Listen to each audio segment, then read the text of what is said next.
Η Ελπίδα Τασιού μας κάνει δηλώσεις για την Εθνική Κορασίδων.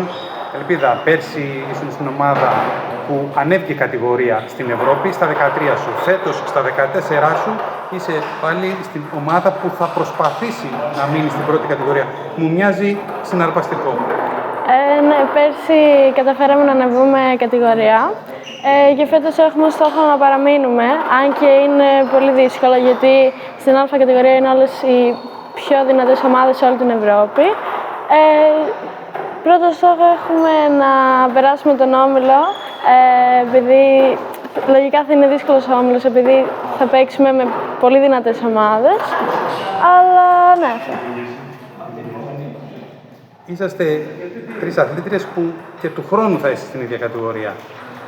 Πόσο μετράει αυτό για την προοπτική της ομάδος, αλλά και για την εμπειρία σας?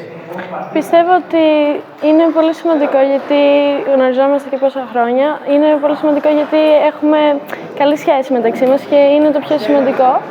Επειδή μέσα στο παιχνίδι χρειάζεται να είμαστε εκεί, να φωνάζουμε ένας τον άλλον, να βοηθάμε.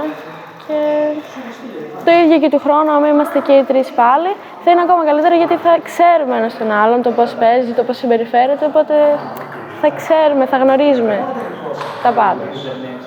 Ήταν πολύ πρόσφατο το Βαλκανικό Πρωτάθλημα και εδώ στην Αθήνα είχατε την ευκαιρία 3 προπονήσεων. Είναι μια βοήθεια αυτό?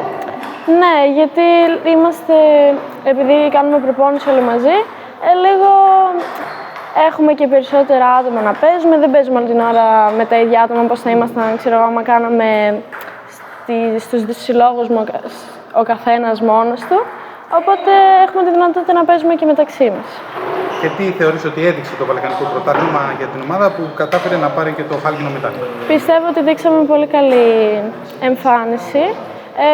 Παίξαμε πολύ καλά παιχνίδια, δείξαμε ότι είμαστε μια καλή ομάδα και θέλουμε να δείξουμε το ίδιο πράγμα και στο Πανευρωπαϊκό.